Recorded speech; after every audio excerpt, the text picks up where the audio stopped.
August 16, 1952, near Mattsville, Ontario, Canada, 41-year-old Leonard Hurd was murdered on the side of a country road, shot 4 times with a .22 caliber rifle from the rear passenger seat of his taxi. Mr. Hurd was in the driver's seat of his taxi car. He was shot twice in the head and twice in the back. Mr. Hurd was robbed of an estimated $800 to $1,700. A manhunt ensued for 27-year-old Cornwall, Ontario native Henry Seguin. The primary evidence against him was that a bag was found in the backseat containing his military discharge papers. What was believed to be his vehicle was found in Quebec. Authorities believed he was hiding in the Laurentian Hills as locals reported spotting a man of his description. He was captured in British Columbia December 16, 1952, under the alias of Henry Beaudry, his mother's maiden name. He had robbed a bank which resulted in a shootout. Henry was wounded by gunshot, was treated and recovered. His fingerprints were taken by RCMP, which matched Henry Seguin. He was sent back to Ontario for trial after being convicted for bank robbery and sentenced to 5 years. Henry awaited his trial to take place in Cornwall, Ontario, while he was incarcerated at the Kingston Penitentiary for the BC robbery.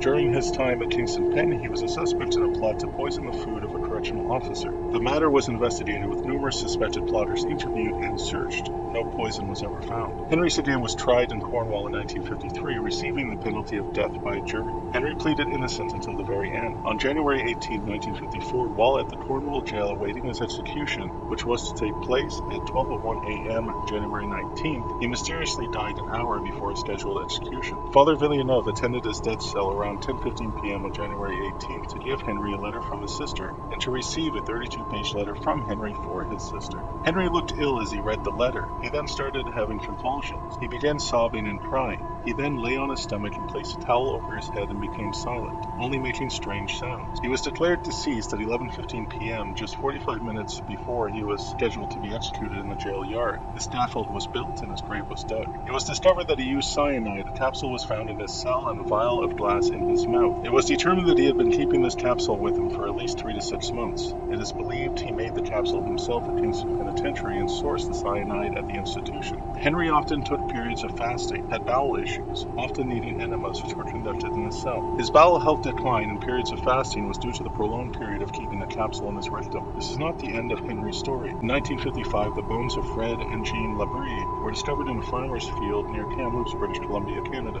Henry resided with them, and they disappeared around the same time he robbed the bank and fell into custody. He resided at their home after their disappearance, was in possession of their belongings, which he sold some. He even listed Fred Labrie's truck for sale. The RCMP questioned him. All Henry told them was that they left for a trip. Forensics in 1955 were able to determine that Fred was shot multiple times, just like Leonard Hurd. Jean Labrie was stabbed to death. Their dog was also killed with them. Years after Henry cheated the hangman, RCMP are convinced that he murdered the